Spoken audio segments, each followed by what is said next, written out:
Welcome to the Galactic Core Podcast. Here to review the latest films and TV shows from all your favorite intergalactic universes. Now, it's time to get your geek on. Please welcome your host, the prophesized chosen one. It's Andy.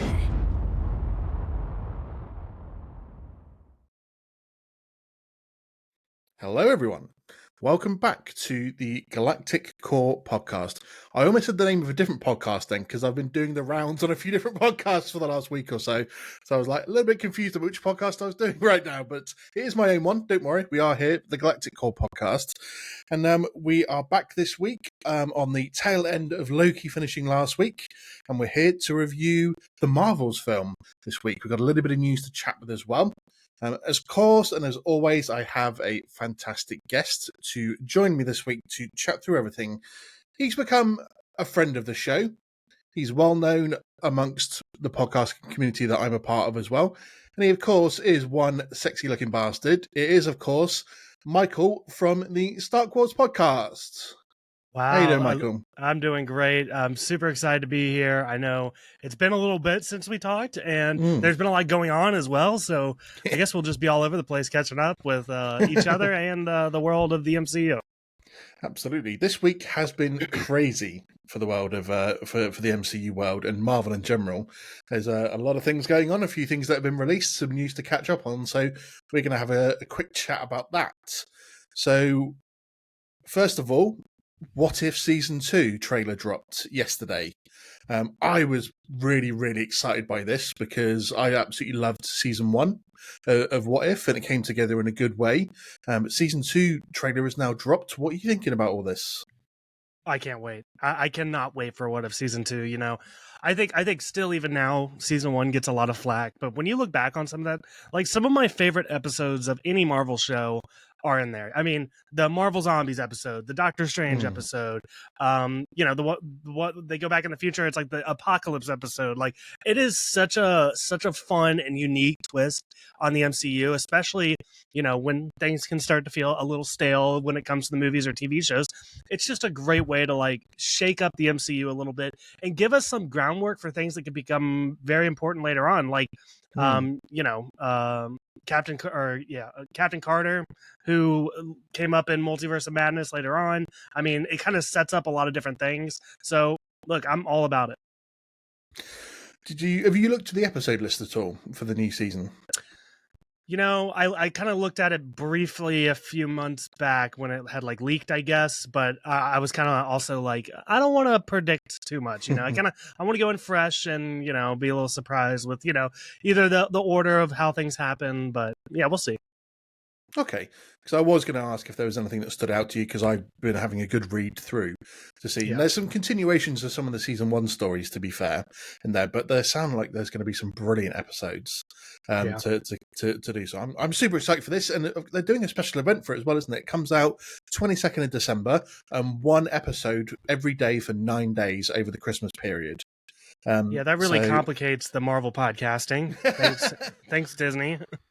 Yeah, well, they love doing that, isn't it? So we've got that, and then we've got Echo that drops all at once in January. So it's going to be a fun few weeks for that. But I'm super psyched for that. So let's move on to something that I have to admit hasn't excited me at all, because I've watched this trailer 3 times now, and each time I've come to the end of it and gone, wow, this really didn't feel like anything to me.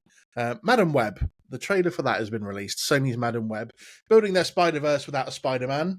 Unique way to go about things. But the trailer popped out yesterday as well, I believe, if my memory serves. What were you feeling about this, Michael? Kind of like you. I'm not head over heels for this thing. I will say 2 of my celebrity crushes are in this movie, Dakota Johnson and Sydney Sweeney. So, you know, there is some investment there. But other than that, it's like, it really seems like dark and uninteresting and doesn't really feel like a Spider-Man movie by any means. So, I mean, if it's good. If it's bad, I'm not going to care either. It's kind of nothing to me. it is this weird world, isn't it? They're trying to build a Spider-Verse without a Spider-Man at the helm. Rumors of it all being taking part in like Andrew Garfield's Spider-Man universe, and rumors of him potentially appearing in Venom 3. And it's just all a bit weird though when you don't have the main character that it's all kind of built around in a way, isn't it? So yeah, I just looked at it and went, I just feel nothing for this right now. A bit like Kraven the Hunter film as well. I mean, I know they were close to obviously that being finished and then it coming out, and then they just delayed it until like September next year. I feel kind of the same way in the fact that like it looks all right, but it's not like it's going to be anything special. But again, without Spider-Man as part of the story, why are we even going down this route right now?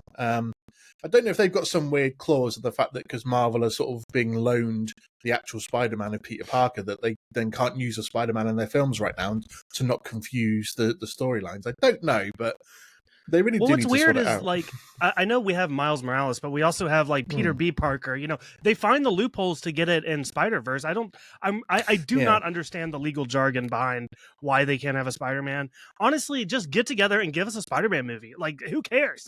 Like, just enough of this. Give us a Tobey Maguire movie or anything. We'll take anything.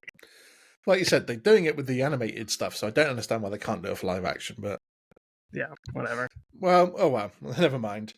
And then we had some potential news dropping over the course of last night and today. Apparently, Pedro Pascal has been offered the role of Reed Richards in the Fantastic Four. This has become and dominated my timeline over the last day or so. Really unexpected news, I think. This was not the sort of role I expected Pedro Pascal to maybe take up if he comes into the Marvel Universe. Perhaps they'll give him his kids in this film, so he's got somebody to mentor like normal. How are you feeling about this potential news? You know, I don't want to be a pessimist because I love Pedro Pascal. I think he's God's gift to acting, right? I think he's done incredible stuff with Mandalorian and The Last of Us. I really think highly of him. What I don't think highly of is just Marvel news in general at this point.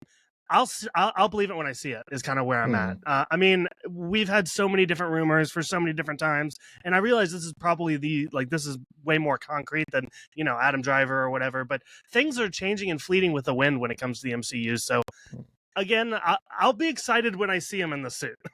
And like it is exciting news, but it's just like at this point, like I take everything with a grain of salt. I mean, we don't even know if Kang is our big bad anymore. So this is true.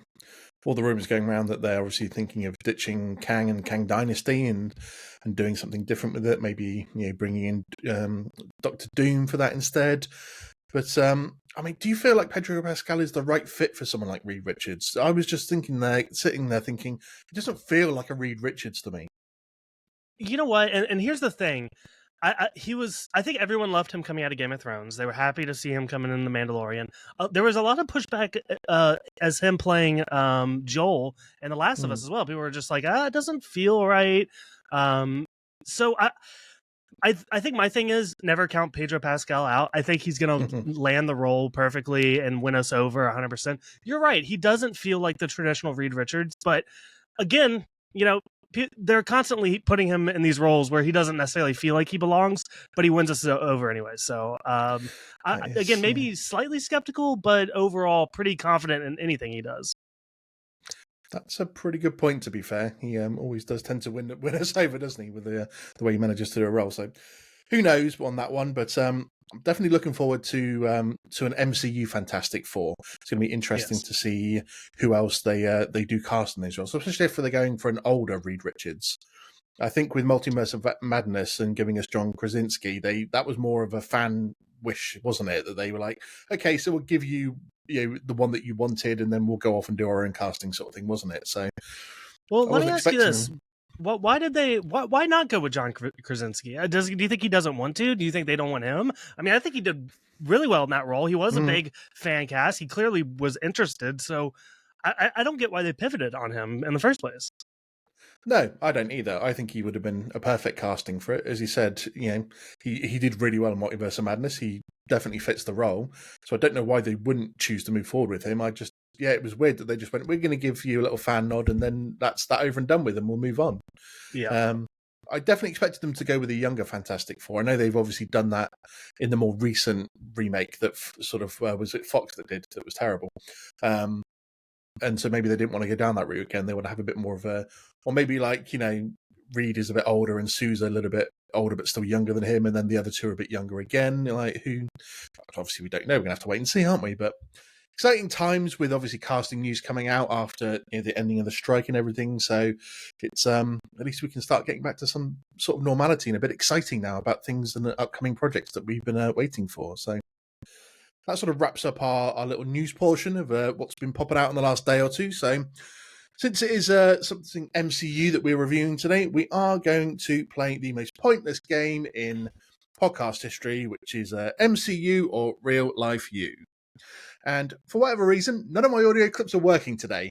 You didn't get your round of applause at the start that I would normally give to you. It didn't start. My little music bit for this game has failed me as well. So all fun and games today. But MCU or Real Life You, this is the game we play where I'm going to give you the name of an MCU character, the real life actor or actress that plays in, and someone who isn't here right now, but your co-host Tommy. So I'm going to ask you, who do you prefer to spend the day at a theme park with? So who do you want to hit the rides with? Who do you want to eat too many sweets with? Who do you just want to have a good laugh and a joke with? And normally I like doing this because you've got co-hosts next to each other, and it's quite funny to see the reactions of who they pick and don't pick, especially if they're not picking their co-host.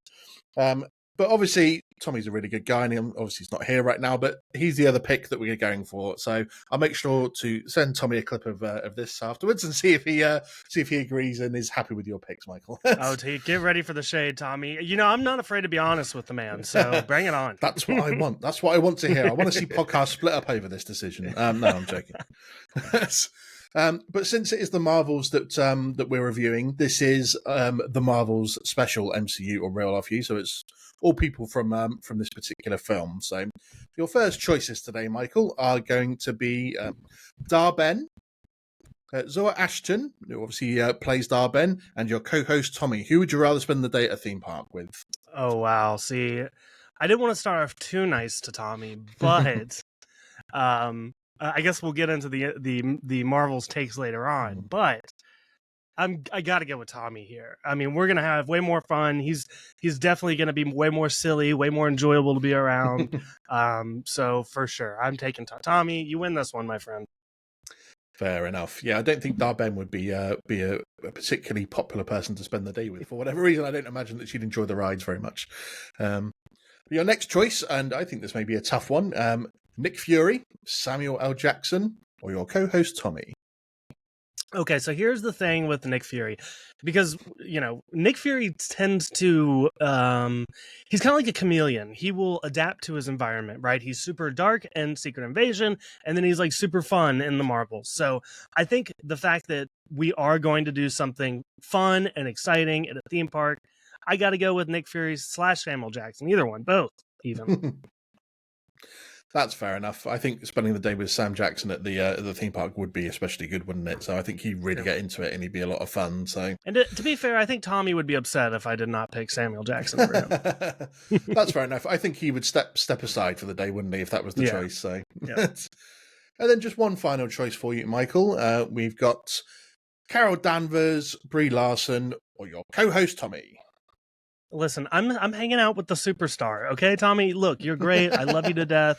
But I mean, Brie Larson is larger than even the MCU. She's one of the biggest actresses of our time. So, yeah, I'm gonna go and pick her brain and annoy her and be a little fan because I do like Brie Larson, and I think she'd be a lot of fun.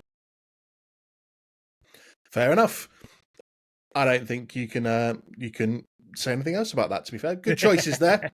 Good choices. Sorry, Tommy, you lost out there to a couple of superstars. I don't think he'll object too much, to be fair, will he? So I think when the position's going to be reversed, that he may be going down a similar route. So hey, he would probably take Darben over me even. So it probably would have been 3 for 3 on his end. So fair enough. Well, when Tommy's going to finally get to come on the show, I will, even if it's not MCU, I'm going to ask him these questions and see who he's going to pick. So just he can Wonderful. Have a bit of revenge. But that does wrap up our Marvels special of MCU or Real Life You.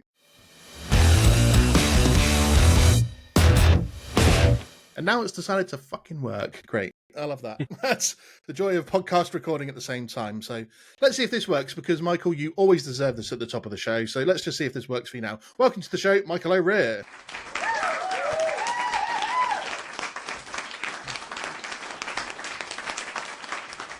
Wonderful. See, I was gonna say if we don't have, I can clap for myself all day, no problem. If you even on other podcasts, if you just need a sound effects guy, I can come on and I'll be in the background and I'll do all that for you. See, if I wasn't so lazy, I would edit all that so it actually looked like it came in order and sounded proper. But I would never. So no. Well, let's get on to what we're all here to discuss today, Michael. So the Marvels.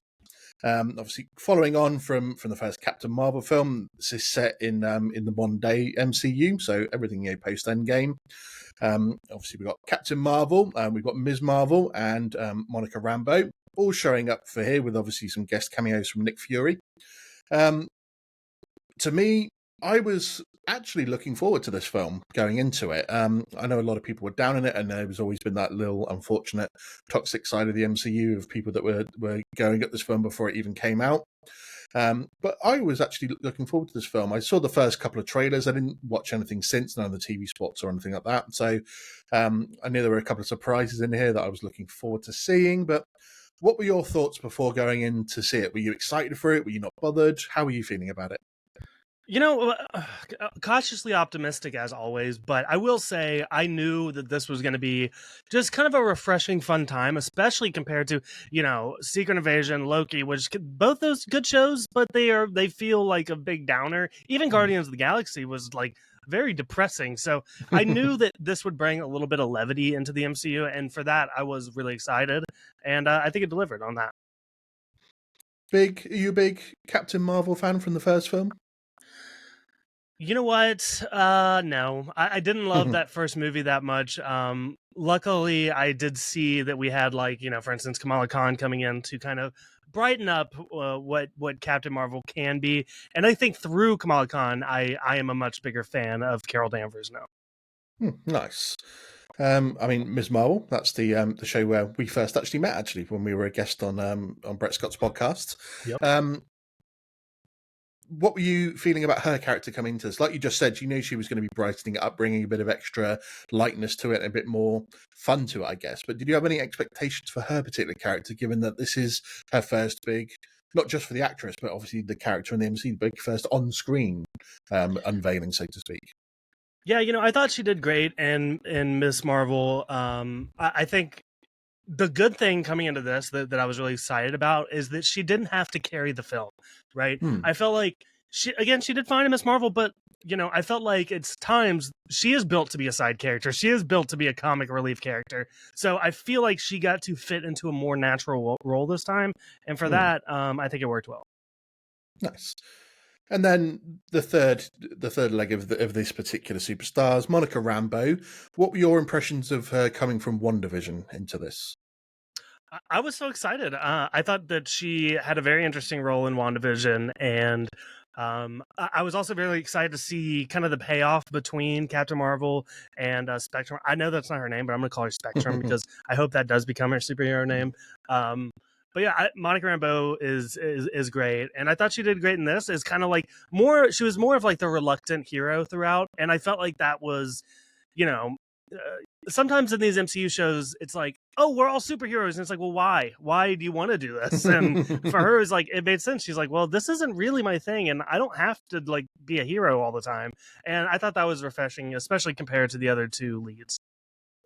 Absolutely. Yeah, I think overall, actually, I think all three of them did a good job in this film of sharing the load between them and having their different takes compared to each other. Generally, you got Captain Marvel, quite the serious one. Obviously, like you said, Miss Marvel, nice. And then the reluctant one from Monica. They gelled well together, and I think they did a good job. So you've come out the cinema, credits have rolled. You've heard the meows at the very end of the credits. I'm assuming you stayed to the very end. Unfortunately, yes. And what were your initial thoughts then, walking out of the cinema? Well, first of all, I ended up messaging Zach from the Nerd Dose podcast, and because he wasn't going to see it yet, he wanted to get my first reaction, but I let him know. I said, "Dude, do not wait for the end of the credits. Okay, it was a waste of time. I'll tell you now, it's just cats meowing. So watch the mid credits and then get out of there because I did regret hanging around." Yeah, it was exactly what I expected it to be. Just a bit of fun, and I will say one thing that the Marvels holds over a lot of recent MCU properties is number one, I laughed a lot, so it was actually funny, which a lot of the MCU humor can fall flat for me. Another thing is I had no issue with the CGI at any point, and I feel like that's usually at some point in a Marvel movie I'm like, that didn't look so great. There's not one scene that I can point to where I was like, oh, that didn't look great. So I'm kind of walking out feeling like this was, maybe not the best Marvel movie, but more of a cohesive idea of what the MCU can be, where we're not taking it so seriously. It is kind of goofy, and just go in there, have some fun with it. Don't take it so seriously. I mean, I think especially after Endgame, it's like we put so much pressure on the MCU to be like, revolutionizing what movies can be. But I don't think it's ever going to get there again. So we just have to enjoy it for what it is, and it's just good fun. Yeah, absolutely. I agree. It was just a fun film. It wasn't anything that was going to be too serious, but it wasn't anything that looked like it was going to be terrible at the other end either. So I think it struck a really good balance between doing what it needed to do, but giving it a bit of lighter relief that actually hit on the nose as well. Like, I think, like you said, with MCU humor, not every joke hits right or hits the spot where it's trying to reach. It was probably the same with this film. I don't think every joke that they put in there was needed or funny. And I heard some people complaining about how much Kamala was fangirling over Carol Danvers. And I'm like, she's like a 16, 17-year-old kid who's there with her absolute hero in the whole universe. Of course she's going to fangirl, and it's going to be amusing at times, even if slightly cringy. That was, to me, part of the fun of it. It's also true to the character. That's who Kamala Khan is. She's a fan, and look at her. I mean, this is not like something they invented for this movie. Number one, it came from the comics. Number two, this is what she was like in Miss Marvel. This has always been who she is. So I find it really interesting, and I know Tommy, because Tommy's complained about this as well. So I'll speak for him. He likes to make the comparison. Well, nobody complained when Peter Parker was fanboying over Tony Stark, and that's not even part of his character. But now Kamala Khan, who it is part of her character, everyone seems to have a problem with it. So I think it is a little bit of hypocrisy there going on. Yeah. This is who she is. Yeah, absolutely. So, this film actually came out the same day that the Loki finale episode came out. Do you think maybe Marvel have missed the trick here by having them come out on the same day, and the fact that did they need the hype from Loki to die down and people get in the right space for this film? Because from what I've seen, the reports are that this was the lowest opening Marvel film over a weekend that they've ever had since the MCU started. And did they just need to maybe wait that 1 week until this weekend coming to allow people to settle down from Loki and then be able to go out and enjoy this? Or did it work doing it at the same time? What were your thoughts on that? I don't think the problem is having them on the same day. I think it's going about making it worth seeing both back to back, right? Here's one thing that Hawkeye and No Way Home did. The same week, I don't know if it was the same day, but definitely the same week, we got the reveal of Kingpin in Hawkeye, and then we got Daredevil in No Way Home. And it felt like a little bit of connective tissue where like things were happening in the MCU all at once, and it paid off for the fact that you watched this TV show and now you're watching the movie, and it connects a little bit. I feel like they kind of dropped the ball. There could have been something, whether it be a cameo, whether it be whatever it may be, just combining the two and giving them a similar theme to make them more coherent. I think that is the way to go.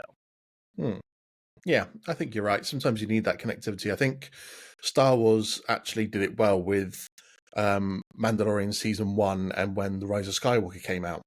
They were sort of saying, "Oh, there's something in The Mandalorian that will connect to this film. So if you watch that first and then go and watch the film the next day, you'll see a little something." And it was all about obviously Force healing, wasn't it? Grego did it, and then Rey does it in the film. So like you said, some sort of connection there makes it work if you're going to release them so close together. If not, then give it that week or two just to sort of go out. Because I did watch Loki that afternoon and then went to watch Marvels in the evening. But I think I was still so stunned from Loki that I was like almost not ready for the Marvels and the light relief that it brought, because I was still stunned by the finale of what happened with Loki. So I think it would have been nice to have a break, like you said, but if there was some sort of connectivity going on, then it would have made sense, but it looks like it didn't, unfortunately. So, but then let's jump into the film itself. So I think I really enjoyed probably the opening half an hour of this film, you can say, where you get the introduction of Dar-Ben, and she's looking for the bangles, which obviously connects it to Ms. Marvel. And then you get this whole sort of opening sequence where they find out that there's something wrong with the jump points. All their light powers get intertangled with each other, and then you've got these weird sort of fight scenes going on where they're all then swapping places between Captain Marvel fighting the Kree, Monica in space, Ms. Marvel down, and then all getting swapped around. It was quite fun, to be fair, I think, wasn't it? Quite enjoyable, I found. And then like Miss Marvel meeting Goose and immediately swallowing some Kree and then spitting them up back in her house, and that sort of fight going on with her family, which I think her family stole the show a little bit in this as well, like they kind of did in her series, to be fair. But this whole opening bit, how are you feeling about that? Yeah, no, I really loved. They really throw you into it, which in some ways I feel like is good. It made it really exciting. But then there's other times where I'm like, we were really just introduced to Dar-Ben out of nowhere. I know we kind of get her backstory a little later on, but for about half the movie with Dar-Ben, I'm like, I don't know who you are, why I should care, what you're capable of. Like, you are nothing to me. So I feel like in some ways things felt a little rushed, and it was good. In other ways, it was not. But no, I thought this was really fun. Another thing that I feel like this movie has a lot of MCU movies lack is like actually interesting fight choreography. And obviously they had this gimmick of them swapping, so they were able to do like more interesting things. But I think it really paid off. I thought it was smart. I thought they put a lot of effort into the fight choreography. So yeah, I was happy how this was starting off, for sure. And then the comedy relief of Goose, just randomly eating furniture here and there as well, I thought was just, for some reason, it highly had me amusing. And we'll get to the Flurkins later on, but they had my wife in hysterics in the cinema, and people looking at her strangely, and she's laughing at what the Flurkins are up to. But but yeah, Dar-Ben in general, let's just have a bit of a chat about her. So the MCU has had a problem with generic or badly written villains, and I wasn't impressed with Dar-Ben whatsoever. I wasn't really connected to her. Like you said, you don't really find out much of her story, and then it's all kind of thrown at you in 5 minutes with the flashback of Captain Marvel destroying the Supreme Intelligence, and then that resulting in Civil War, and then Hela getting destroyed. Don't know how the sun managed to get destroyed from a planet being in Civil War. That was a bit random. They didn't really explain that either. But Dar-Ben as the villain of this piece, what were your thoughts on her overall? Yeah, you made the point that MCU villains can be kind of bland, and I agree. And this is probably I try really hard to be positive about these things because I don't want to be the downer on a lot of stuff. It's way more fun to like be excited and like things, in my opinion. That being said, I think Dar-Ben is the worst villain we've ever had in the MCU. I didn't care about her. I didn't think she was necessarily cool. I didn't understand a lot of her motivation. Like, they explained it, but I'm also like, okay, but why are you doing this? I get that, like, you're upset with this person, but like, is it worth it? A lot of this stuff, I was just like, I wasn't buying her as a character at any point, really. No, I 100% agree with you. It was like, why were you the one that rose up out of this and managed to stop it? It just, like, what happened to Jude Law's character from the first film? Like, why was he not part of this at the end? Just her character just made very little sense. She was just somebody to be. She was there to get punched, basically. Yeah. And overall, yeah, just lacking any real substance as a character, and then doing the whole "okay, I'll work with you," and then turning back on that agreement at the end, and being a classic villain. And even her demise seemed a bit ridiculous, because having the two bangles, and apparently that was enough cosmic power to completely disintegrate her into nothing, was and it felt very rushed at the end as well, because the whole sort of final battle against the three of them it just didn't seem to be particularly epic or over the top or anything like that you associate with the final battle. It was over quite quickly, and like you said, she just integrated with the bangles that didn't seem to affect Ms. Marvel in the same way when she used the two of them. I don't know whether because she's got this mutant gene and she was able to handle it a bit better. But yeah, any thoughts on her demise at the end of this film? Yeah, and that's the thing about this movie is they don't really explain that stuff super well. Like I know they do a little bit, but oftentimes it just goes over my head, and I'm just like, I'm left like, wow. So this entire point, she's trying to get this bangle, she finally gets it and dies. Like, what was the point? I feel like maybe if she had misused them somehow, but like when at her strongest, when she finally had two bangles, she was gone immediately. So it was like there was no point where I was necessarily threatened by her, because by the time she was powerful enough, she was gone. And I guess they're trying to do like, kind of like Mjolnir, you have to be worthy to wear the bangles. I really don't know. They don't really explain it. So I guess it's just one of those things I have to like turn a blind eye to. I think we have to suspend a little bit of belief in what they're doing with that, wouldn't it? I like the idea of like, do you have to be worthy to wear the bangles? This is like, are the bangles going to get annoyed with Kamala when she doesn't talk to them enough? It's a bit like Stormbreaker. So yeah. Then we get back to the film, and the middle bit of this, I mean, this film was fast paced, or I don't know if that was just me thinking that. Obviously, it was a short film, only about an hour and a half long.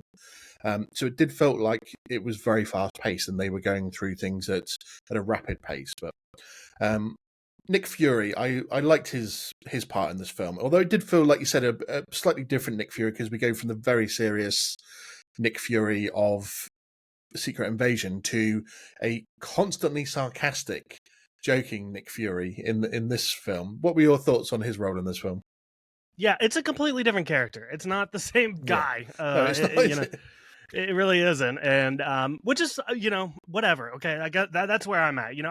I thought he does good in his serious role, and he does good in his silly role.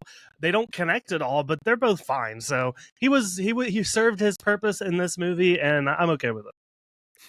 It felt more like it was Samuel L. Jackson playing kind of Samuel L. Jackson rather than Nick Fury in this film. But yeah. He was fine, to be fair. Like I say, a bit of comic relief. Wasn't overly serious in this film, which was absolutely fine. But we do get the tie into Secret Invasion, where we get the Skrulls that are on this planet. Because at the end of Secret Wars, Nick Fury says that the Kree want to sit down and have peace treaties with the Skrulls, and it turns out that this is where it's happening. We get the Emperor Droge in this film, which was name dropped. He was name dropped in Secret Invasion, so a few tie-ins to there. They obviously get their planet destroyed by Dar-Ben, and this is where we get a nice little cameo in the fact that we do get Valkyrie that comes in and offers them some sanctuary. Although again, I'm not sure this felt like Valkyrie to me. It felt more like her character from Men in Black than it did Valkyrie in this film. So it was, it's nice to see her, because everyone was thinking, oh, was it going to be Thor? Because I'd heard rumors of the Bifrost in one of the TV spots or something running up to this. So I was like, I'm not going to watch it. I don't want to know if it is or not. I just want to see it in there. And then Valkyrie shows up. Seems like they've been keeping in touch though. Captain Marvel and Valkyrie from like their little moments together. But one thing I was going to ask you about this, Michael, is that given what we saw happen at the end of Secret Invasion, in terms of the President of the United States declares basically war on aliens, we see a lot of Skrulls being killed, or even like anarchists killing people who they think are Skrulls and turns out they're not, and this seems to be happening all over the globe. And then we don't know what's going to happen with the Asgardians, because at the end of the day, they declared war on all aliens. So does that mean just the Skrulls? Did it mean any aliens that came to Earth? We already know that the Asgardians have their own town now in Norway. So the fact that then the Skrulls are being taken back to Earth when all this shit's going on, does that not kind of like contradict a little bit of like, we're going to keep you safe, but let's take you to a planet where they're trying to kill you right now? I absolutely did not put this together. I didn't really consider like what happened at the end of Secret Invasion and how that affects this. But now that you've laid it out, it absolutely makes no sense. So, yeah, that's not. It wouldn't be smart. That doesn't seem like a safe place to take them. So, maybe I do see where maybe a lot of like the issues with aliens is, and this could be commentary on like a lot of like American culture, but it seems like it could possibly just be an American thing where they're a lot more. I don't know what's the racist word for aliens. I don't know, but xenophobic. Yeah. Okay, that works. Yeah. It might be some of that. I see where maybe the people of Norway would be more welcoming. So I don't know. That's my headcanon, though. That's me just trying. Yeah. That's me trying to explain it to myself because they don't explain it to me.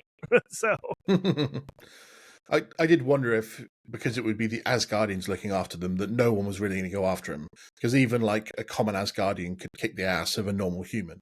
And they're a bit more resistant to what the humans can throw at them. So I was like, well, if they're in New Asgard, then we're not really going to touch them, because we're not going to rock up to Asgard's door and pick a fight with them, because they'll just kick our ass back. So, But yeah, so fun little cameo. I mean, happy to see Valkyrie. Not bothered. It didn't add anything to the movie for me. I will say it's nice to see, because a lot of the times, when there aren't Avengers movies going on, especially in Phase 4 and 5, we're just kind of like, are there even Avengers? Like, what's going on? Do people work together? Like, are they keeping in touch? So I guess it's nice to see like somebody check in. I think it's nice that we're getting to this point where we can have a little bit of crossover and a little bit of interconnectivity again, because it's something I discussed, I think, on my last episode, where because of everything coming out post Endgame was going through, obviously like lockdown and COVID and all that sort of stuff. They had so much stuff that they filmed close together and had to obviously be careful with things. They couldn't have that connectivity and crossover like we've always known from the MCU. So we had, 2.5 years of just stuff that was almost standing alone in its own sort of projects. And now we're getting back to that stage now where we can have a little bit of crossover, and you can throw things in there and they can start commenting on other stuff. And we know that they've already come out and said things moving forward are going to be more connected. Hopefully they continue down the Kang route and that does start to link everything together a bit more as well. But it was just, I guess, nice to see Valkyrie in this and just a little cameo role there. But we do get quite a cool, I think, sort of montage scene with a good Beastie Boys soundtrack in the background, which is always welcome, where they do this training montage of, right, let's use our powers, let's learn how we switch, and obviously learn how to fight doing this so we're ready in the future. I heard you talking about it with your guests on your podcast about this particular scene and how fun it was and how it really fit in quite well with these particular characters. What were your thoughts on this? Yeah, once again, I think that this is what the movie needed. It brings a bit more levity to the situation where you get the fangirl, obviously, who's like just really super excited to be with Captain Marvel, which made me like Captain Marvel even more. And it was just a good bit of fun. So, yeah, good scene. Absolutely. And then they go to this water planet, which again turned out to be, for the most part, a fun little planet, it seems, where they communicate through song. And Carol's like, I'm a bit of a celebrity here, but it's it was more like I helped him out with a legal matter, which we obviously found out that she married the prince. and she's welcome. And so we get a fun bit where she obviously turns into a dress, almost like Cinderella at the ball type, and has a little sing. I heard a rumor that there was obviously a musical number in this film. But again, I think this added to the fun of the film and sort of allowed the other two characters, Monica and Ms. Marvel, to almost take the pee a little bit out of Carol and just give her a bit of fun teasing. Because I know I'd be teasing her after this, going, "Oh, look at you singing over there." But and obviously the prince himself, very majestic, and I think fit into this role quite well as well. What were your thoughts on the water planet and the singing scenes?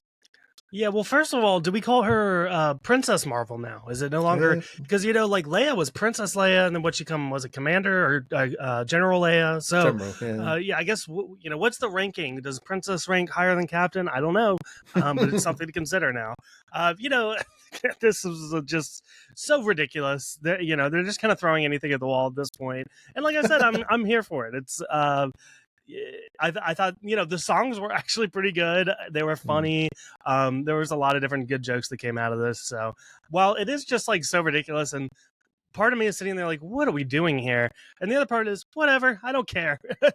There's a singing planet. Extend my disbelief. So it is what it is. Yeah, why not? Why not throw that in there for a bit of fun? So yeah, I think it worked To be fair, I saw nothing wrong with it. But what we do get out of this planet as well is we get some slightly updated outfits for our trio, and Monica, she gets her first outfit because the actress herself, I saw when she first got to try on her suit, she was all over Instagram and X posting about it. She was so excited that she finally got a superhero outfit, and I think it looked pretty good on screen. And I think the other two outfits looked. I really was actually liking Ms. Marvel's outfit in this. I know it looked almost the same as the end of her series, to be fair, but it looked slightly nicer. I think obviously this planet seems to have nice materials from all their own outfits anyway. But any thoughts on the outfits for our crew? I thought it was a little weird that they were like, okay, we'll just build you superhero costumes. It's like, do you do this? Like, is this like your specialty? And also, how do you have these materials that are like able to like withstand quantum light? You know, it's kind of like, once again, I'm just like extending my disbelief. It was like one line, and then they had suits. I will say they all looked really good. I guess, you know, they had to be a way for them to come out with their suits. They are superheroes after all. So yeah. And then Ms. Marvel having a scarf that seemed to be able to beat the crap out of everyone was a bit random, but fair enough. Do you think this is what I was going to ask you actually? In terms of, she took to battle really well, it seems, in this particular film, and the fact that she was able to start basically kicking the crap out of Kree soldiers and holding her own very, very well, when we've seen throughout maybe Agents of S.H.I.E.L.D. when the Kree were in there, and in other bits where the Kree have popped up in the MCU, that Kree are supposed to be hard people to fight. They're not they don't go down easy. They're supposed to be a bit stronger and a bit bigger than humans naturally. So I was quite surprised that she was able to hold her own so well, because she didn't seem to have had that much training from what we saw from a TV series either. Do you think maybe that was something that was a bit too far for her character in this film, or they were just having that fun with it and just letting her kick the crap out of people? Yeah, that must have been their thought process. Is like, who cares? Just make her a badass. I think there would have been even more comedy in the fact that she wasn't as capable or competent as the others. So the fact that she's like holding her own right next to Captain Marvel, who's been like kind of the undisputed strongest person in the MCU for so long, it doesn't make any sense at all. And you can't even argue. Like sometimes this has happened before, where I'm like, you know, people's powers kind of vary based on how strong they need to be at any given point, right? And this is a perfect example of that.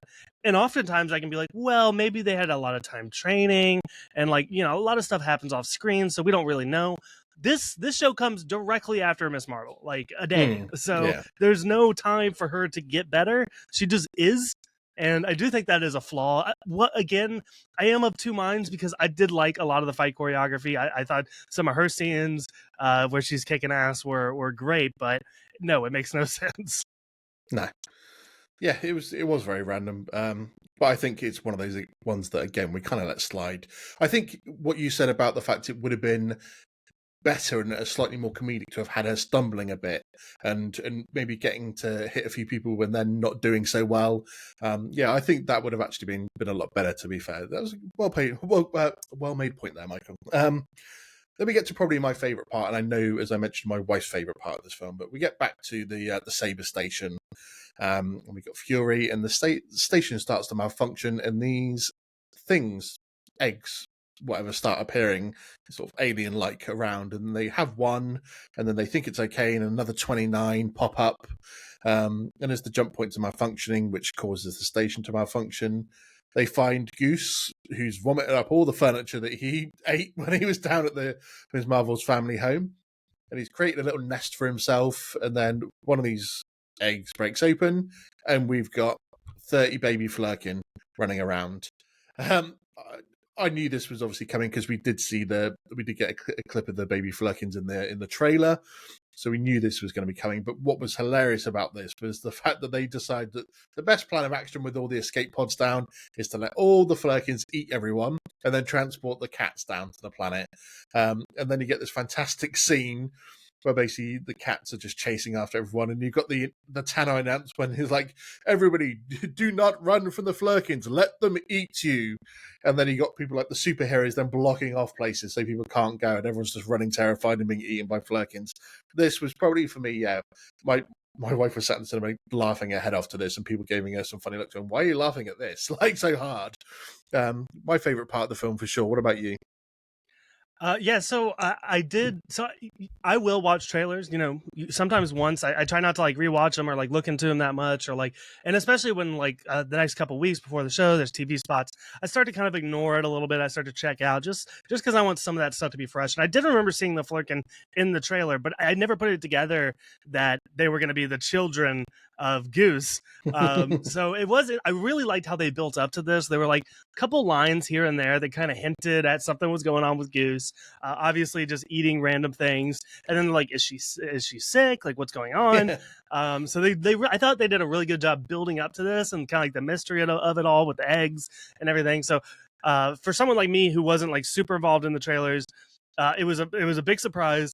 Another thing we kind of just have to like headcanon away here, because it's my understanding Flurkin have like portals to other dimensions inside them. So how were they able? I don't get how they trusted these newborn kittens to take these people in and then bring them back out. Like, I feel like that was a really risky plan.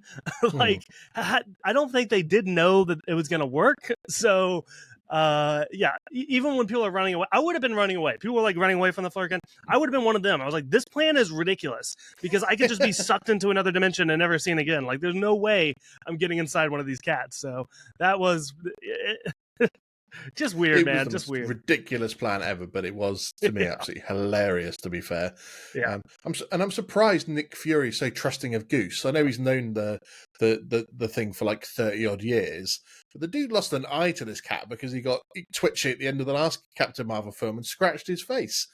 So he's like there giving him like good loads of strokes and stuff, and I'm like, no, this is the cat that lost my eye. I'd fucking stay away from me, you little bastard.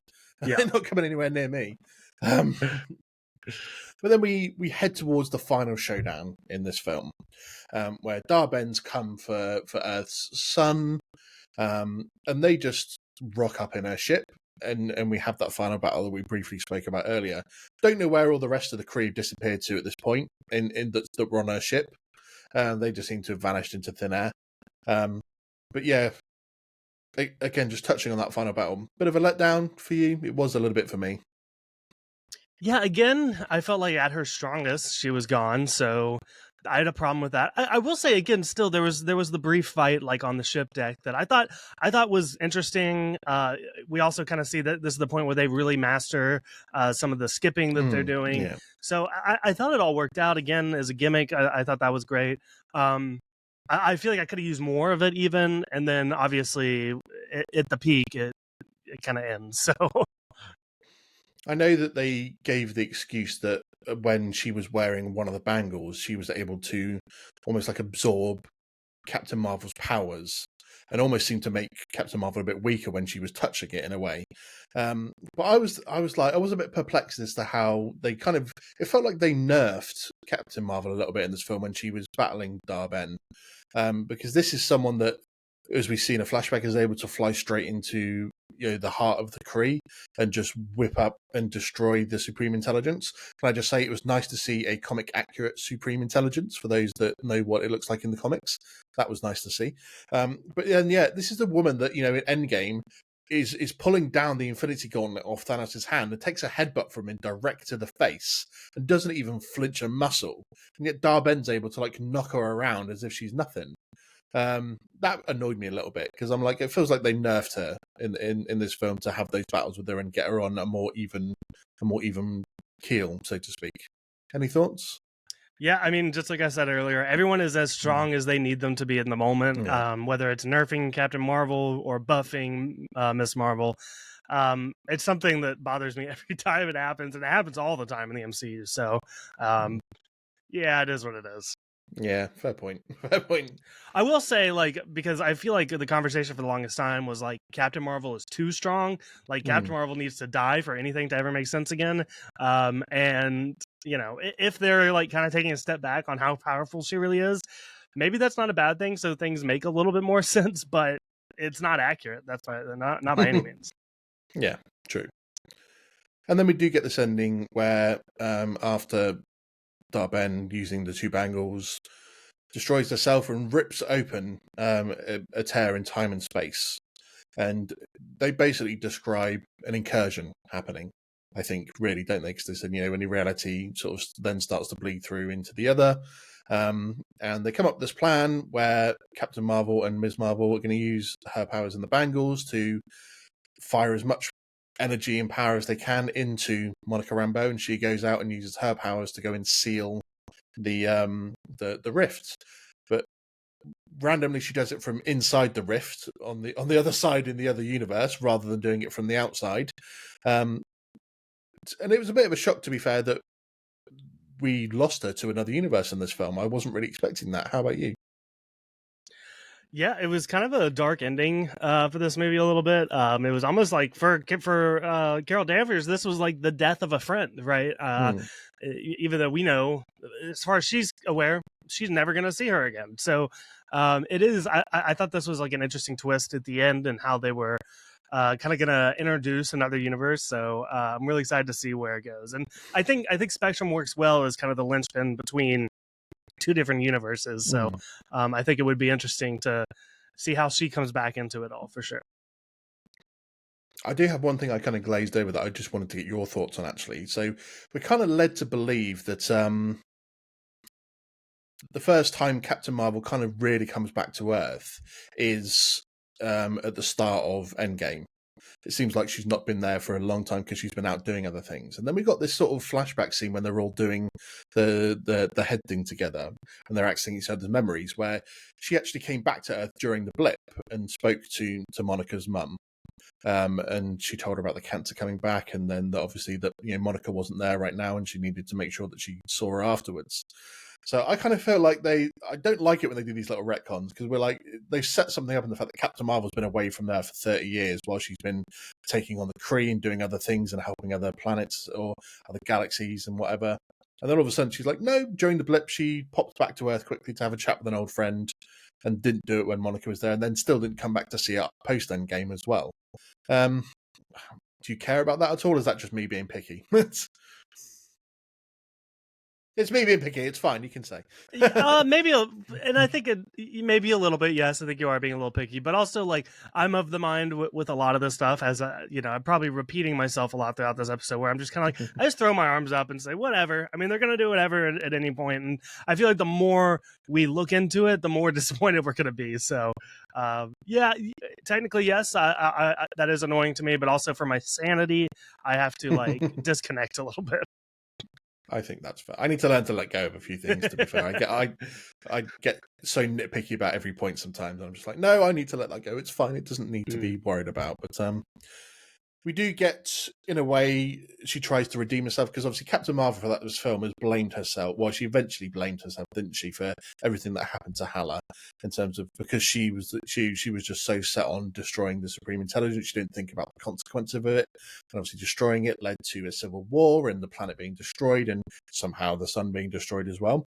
So she obviously keeps that promise to go back at the end, and she uses her powers to reignite Hala and I guess set the Kree down a path to normality again in some respect. So I think it's nice that she decided to stick to that, even though she didn't really promise Darben that she would do it. It was more a promise to Monica in a way, because Monica sort of made her say that she would do it, and after losing Monica, she's like, yep, I'm going to go keep that promise too, and then she sort of fulfills everything. So overall thoughts on Carol Danvers in this film? What were your impressions of her? What were your likes about her moving forward?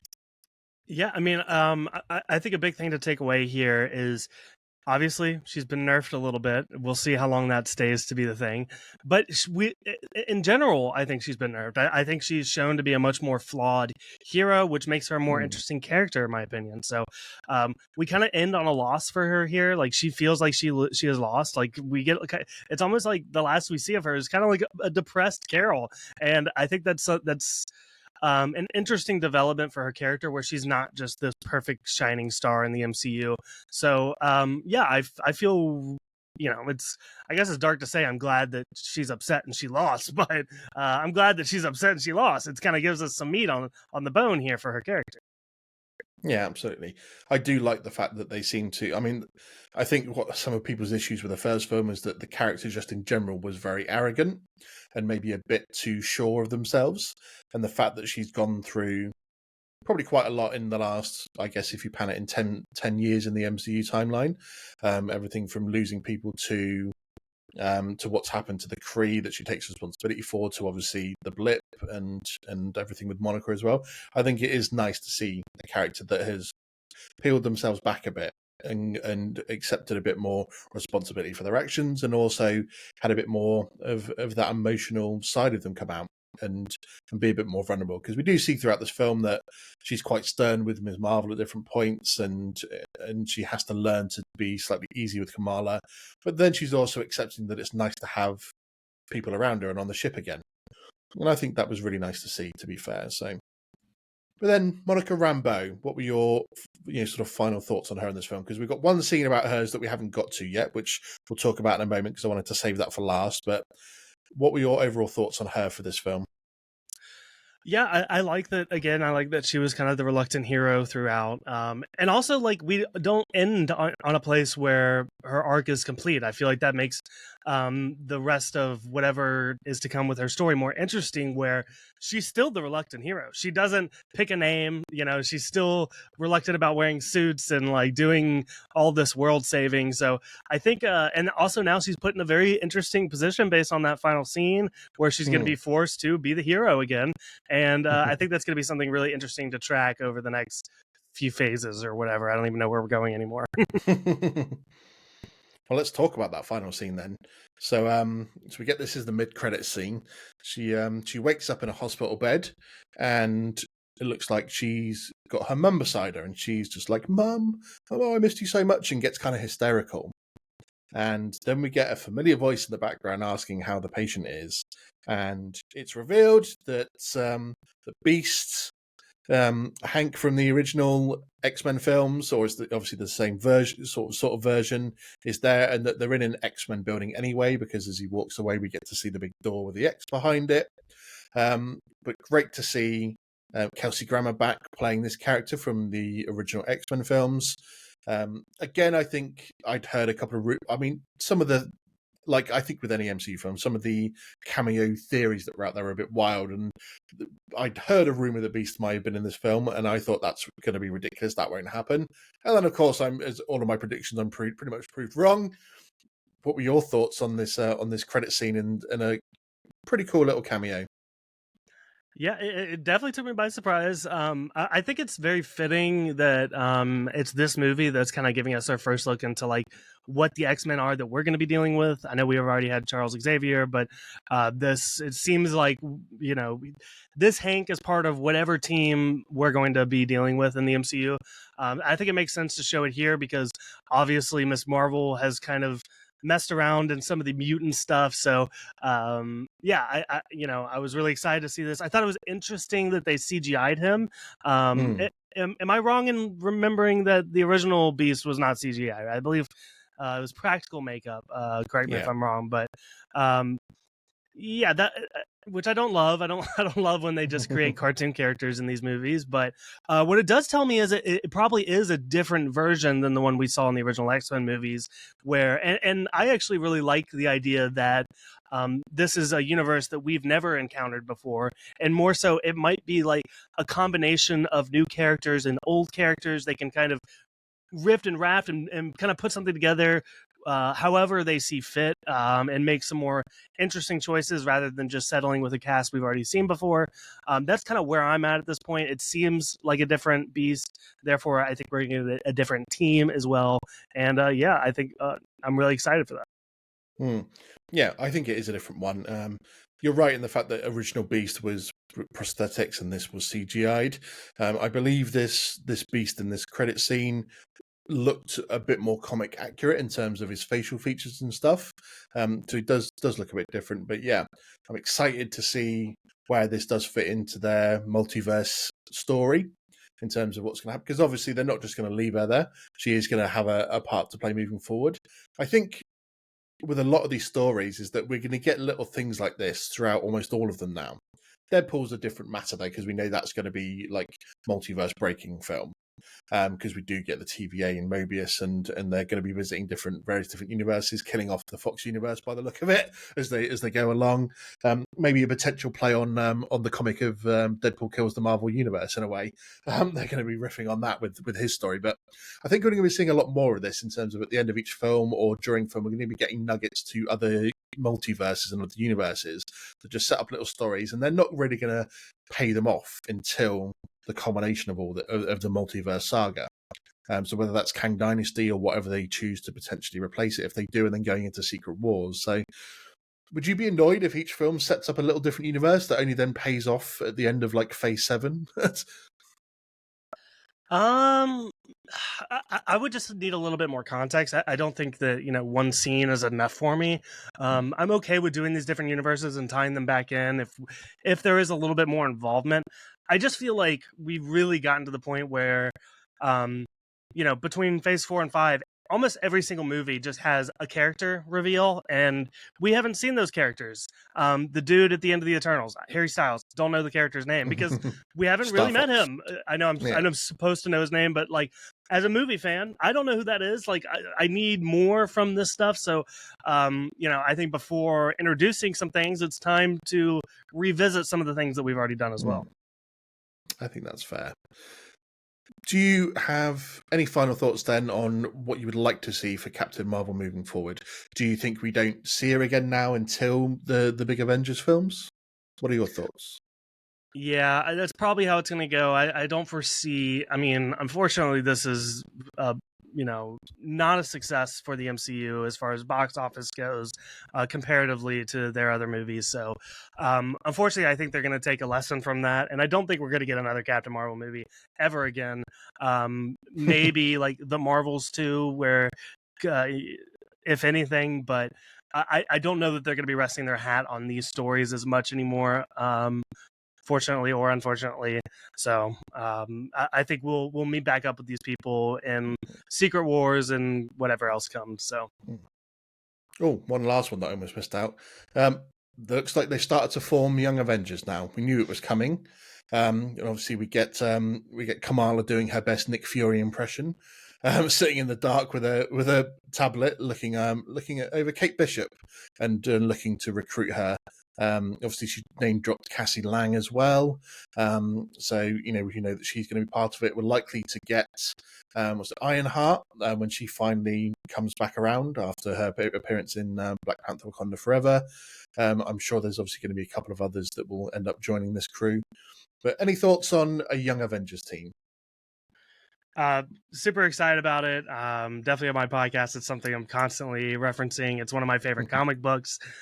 So this is very excited. And honestly, at this point, if we're getting rid of Kang Dynasty, give me the full Young Avengers movie. It looks like we might have, a slate opening up for something like that. So I love this. I love that they're starting to build out like this next generation. And it's going to be cool. Absolutely. Michael, thank you so much for jumping on with me this week and discussing all the latest news and the Marvels film itself. I really appreciate that. Tell everyone at home exactly where we can find your amazing podcast. Well, thank you. It is a blast talking to you as always. You can find us on all the podcasting platforms and YouTube and Twitch and Spotify, all that stuff. But I always like to tell people, I know there's a lot of those sweet Galactic Core podcasts. You might be too busy. Maybe you're not looking for a new podcast. That's fine. I do like to tell people to check out our Instagram, though, because we want you a part of our community at the very least. And that's a good way in. So check us out at Stark Wars Pod on Instagram and be a follower of ours. And if you like the content there, then you can move on to the podcast. So Absolutely should be. Michael's been going for a while now. Trust me. I mean, I'm not speaking down on my own content, but Michael's is far better than mine. He has far more interesting conversations with his co-host Tommy. So go give him a follow. Go give him a listen. It's definitely worth it. And you get to stare at that sexy moustache and beard all day when you're looking at his videos. So it's much better groomed than mine right now. So. Michael, again, thank you so much. I'll be back obviously next week with a new episode. And until then, everyone, take care. See ya.